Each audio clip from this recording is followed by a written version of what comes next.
Chelsea Football Club, a scary and terrifying prospect set up for huge and long-term success. Hey guys, welcome back to the channel, welcome to another video. Yes, today's video we are centering around Chelsea Football Club, who in my opinion absolutely scare and terrify me. Over the course of the past year, we've sat back and watched the reign of Todd Boehly and Clearlake unfold before our very eyes. In my opinion, it has been an incredible ownership, an incredible over first year in charge of a new football club. A year that has seen the owners really take the club by the scruff of the neck.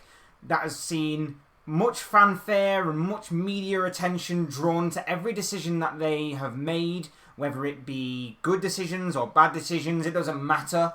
Like, I've never seen an ownership take this level of charge, this level of attention. It has been absolutely insane and fascinating to watch. But with all of that being said, it is clear that a massive project has been put the wheels in motion towards. It has been clear that there is a bigger picture at play at Chelsea for a very, very long time. And every decision that they've made, whether it be good, bad, controversial, relentless, ruthless, it has been decisive. And what you're seeing now, no matter what they're changing, is they are building this club for very big, very huge, long-term success. Now, whether that success will happen and occur in the immediate future, or whether it will happen long-term, maybe 2 or 3 seasons down the line, I put my money more on a longer time period. So maybe Chelsea fans may have to be a bit more patient and wait a couple more seasons before the success really starts to flow through more consecutively and consistently at Chelsea. Remains to be seen. That's just my opinion. I personally believe Chelsea fans may have to wait another couple of seasons before success really starts to flow through at the club going forward. But that isn't to say that something incredible can't happen right off the bat this season. The way that they've conducted their business, the way they've gone about their business, Clearlake and Boehly, has been completely fascinating to watch. And like I say, they've changed a hell of a lot at the club. They've changed everything from the infrastructure to the staff, to things behind the scenes, to the medical team, to the coaches, to the players, to the managers. They've changed a hell of a lot. And Chelsea, over the course of the past year, has gone through a redevelopment that I don't think has seen that level of magnitude before. In maybe not just a sports team, because I'm not clear on that, but certainly in football, and to my mind and to my knowledge, a lot has changed. So much has changed over the course of the past over a year now at Chelsea under the ownership of Todd Boehly and Clearlake. Of course, they enjoyed a bad season. It was a terrible season in their first campaign. They finished 12th. They finished outside of European football. But with the amount of money that's been pumped into this big long-term project, with the players that have been brought in, with the manager that's been brought in, there is a huge sense and a high level of optimism and of hope for the future that maybe, just maybe, long-term success is very much on the cards for this football club. And with that being said, with the potential being high, rivals should be scared. Rivals should be worried, and rivals should be conscious of Chelsea Football Club's resurrection and rise back in the English top flight division. We're going to be talking about Chelsea in this video. We're going to be talking about their immediate kind of expectations and demands for the season to come, as well as for future seasons that are to come. But before we get into all of that, I would like to remind you all to please like the video and also subscribe if you're new. Both things always and probably be greatly appreciated. And of course, I encourage you to get involved in the comment section. I know you've got a lot of interesting thoughts, comments, opinions, predictions, feelings, whatever you want to call it on Chelsea. So do get involved down below. Would love to hear from you all in regards to Chelsea Football Club. But without further ado, let's get on with the video. Let's talk Chelsea Football Club. Like I say, they scare me. They terrify me because the way that they're going about their business is decisive and relentless. It's ruthless. Whether it be through changes they're doing to the club or whether it be through the way that they're conducting their business in the transfer window, they're going about their business in a very terrifying and direct manner that I think a lot of people should A, take note of, and B, be scared of. Let's face it, as rival fans, we're jealous and we're slightly bitter of the way that Chelsea are going about their business, particularly in the transfer window. They're splashing a hell of a lot of cash. Cash that we plead our owners as Liverpool fans, as Tottenham fans, as Man United fans, as I would say Arsenal and Man City, but they spend a lot of cash over the past few years as well, as anyone else would want. Anyone else would want them to splash a cash that they have. And let's face it, there's been a lot of cash. A lot of cash. Roughly around about $1 billion. Roughly. Maybe less. Maybe even a bit more. But roughly $1 billion has been spent on player signings alone. Insane. Incredible. Phenomenal. Like I say, I've not seen any sort of fanfare like this before. Or any sort of media attention about a way that a new owner has come into a club and has simply drawn the attention away. And has drawn the attention by some of the way that he's conducting himself, some of the way that they are conducting themselves, and obviously some of the ways that they're going about their business in terms of transfers and in terms of everything else that obviously an owner does in their day-to-day lives of running a club. I've never seen it to this magnitude, and it is incredible and insane to watch. And like I say, some fans are jealous of that, some fans don't like it. There are certain aspects of both camps in which you can maybe combine and say you have a mutual feeling towards. Either way, there is a big project at play that is setting Chelsea up for long-term success, in my opinion. And it's scary and it's terrifying. They have been relentless in the transfer window. We've seen it a few times already in which they've stolen players right out of other teams' grasp. We saw it with Arsenal, with Mikael Mudryk in January. We saw it with Liverpool twice in the past week alone with Moises Caicedo and Romeo Lavia. Liverpool had a deal with Brighton for Caicedo. Chelsea swooped in and took him right out of their grasp, with Caicedo rejecting Liverpool in favour of joining Chelsea. Lavia rejected Liverpool as well in favour of Chelsea once he realised, I was just used as a smokescreen to try and sign Caicedo. Well, I'll show you. I'll just reject Liverpool and join Chelsea instead. We know that they act relentless. We know that they act ruthless. And with the squad that they're building up, it's insane to me. The squad that they're building up is... I compared it to a couple of years ago with Arsenal. I did a pre-season prediction on Chelsea, a pre-season video, and I said that Chelsea remind me of Arsenal of a couple of years ago, where they've got this team together and it's got like a core age gap. It's not massive. There are a few exceptions to the rule. Thiago Silva is probably going to play until his mid-50s. But there's a core age group there, and it's a very young age group. So it's going to be ones that are going to lock in all the information that the likes of Pochettino and the experienced players of that team and the experienced coaches and everything will give them. It's a core age group that will lock in that information and absorb it like a sponge. It is also an age group that is very similar, that is around about the same age, so you would imagine that maybe the cohesion of that team will gel a little quicker. Maybe the understanding of that team will bind a little quicker. Maybe the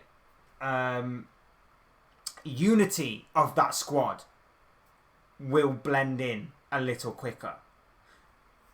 Having more time on the training ground as well will help. There's no European football this season for Chelsea, of course. No European football of any kind, so that means there's more time to be played on the training ground rather than, of course, travelling away to wherever to go and play a European football game. There is more time on the training ground, which will make them even more dangerous and frightening. That's pretty much one game, with the exception of a few weeks here and there, one game a week in which they can go full intense. And like I say, with the young squad they have the legs to do it. They'll be full, they'll be intense, they'll be tenacious. They will go at 110% each and every game, which is terrifying for each and every single opponent that they will come up against. Absolutely terrifying. And I think at the bare minimum, Chelsea will achieve the initial goal of getting back into Champions League football because of that. Because of the cohesion that they can have, because of, like I say, the amount of money that's been spent, and of course, like I say, the fact that there's only one game a week. All of that will benefit Chelsea. All of that will benefit Mauricio Pochettino, who I think has the philosophy and the tactical nuance to help this squad bind together and obviously implement his ideas and his philosophy on them quicker.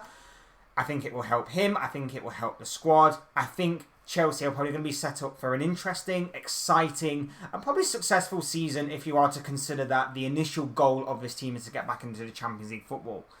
However, where do they go from there? Is it possible that they could get more from this season, more out of this season? My thought is no, simply for the reason that, in terms of the league at least, no. Because I think that this squad is maybe just a bit too young and a bit inexperienced to maybe get that far. And I think that when the pressure will get to them, they may crumble under that level of demand and that level of pressure. So I don't think initially the league might be a possibility. Although a lot of people are starting to change their tune on the demand and expectation of Chelsea this season, with seeing obviously more money being spent, and people instantly think that more money instantly means silverware. Not necessarily. And I understand where that could potentially come from.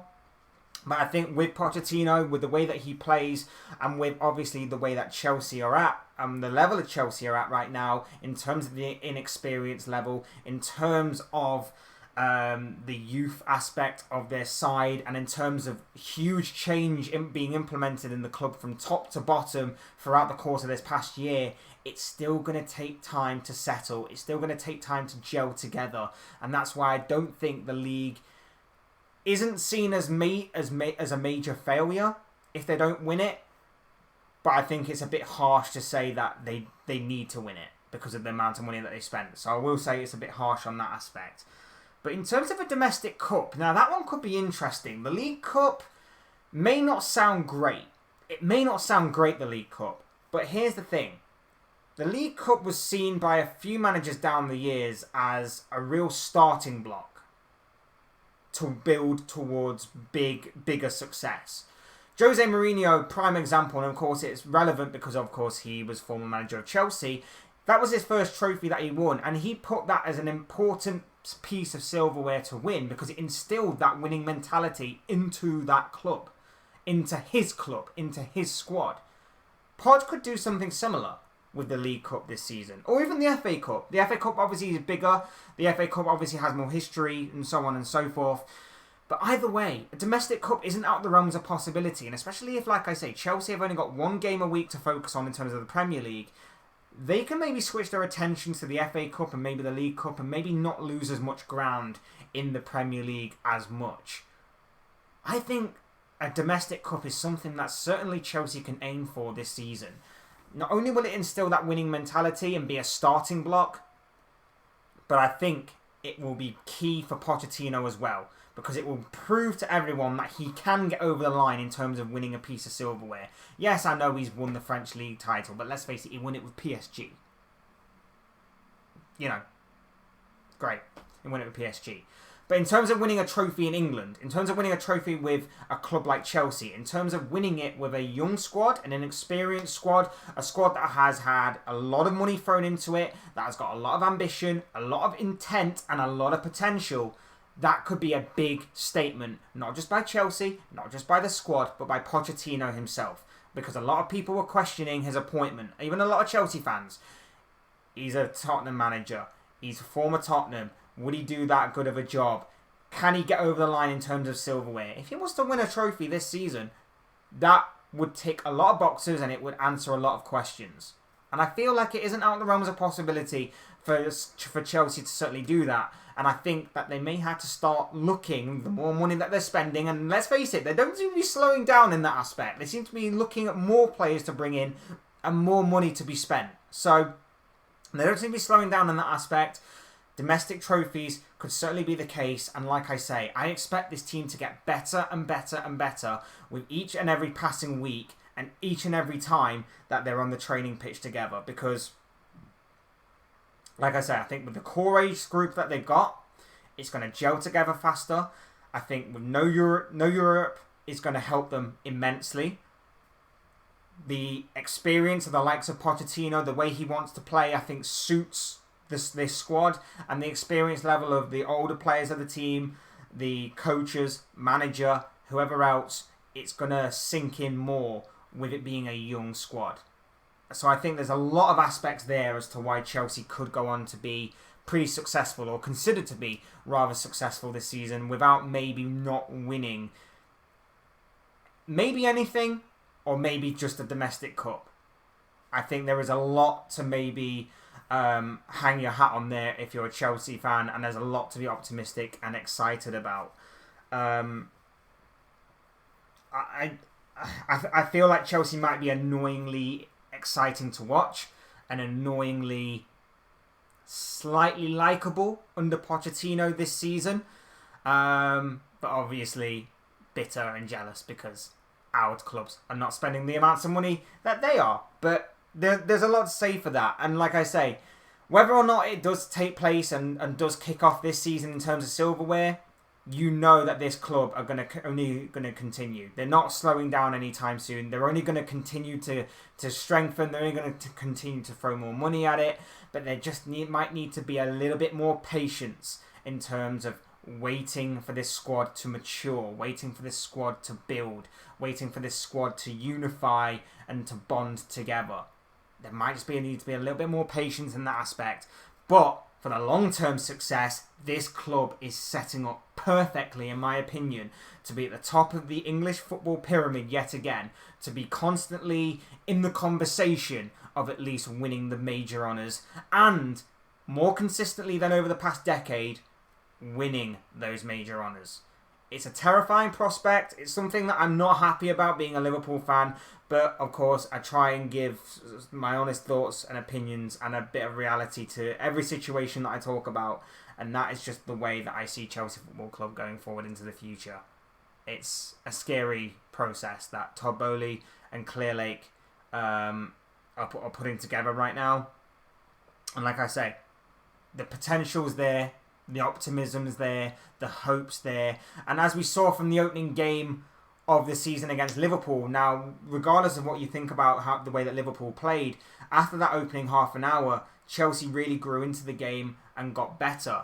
And you saw that the defence solidified a little bit more, the midfield grew more into the game, Enzo Fernandez was fantastic, and if they had better composure and concentration in front of goal, particularly from Nicholas Jackson, they probably could have took all 3 points on Sunday. But as it was, Pochettino began his Chelsea career in a competitive way by sharing the points with Liverpool after a 1-1 draw. You can say what you want about the way that Liverpool played, and to an extent, yes, Liverpool were poor. You could tell that Liverpool needed a number 6 themselves in that midfield for more presence in that midfield. But it was interesting the way that they played. I think they played a lot better than what a lot of people, including myself, was expecting them to play. I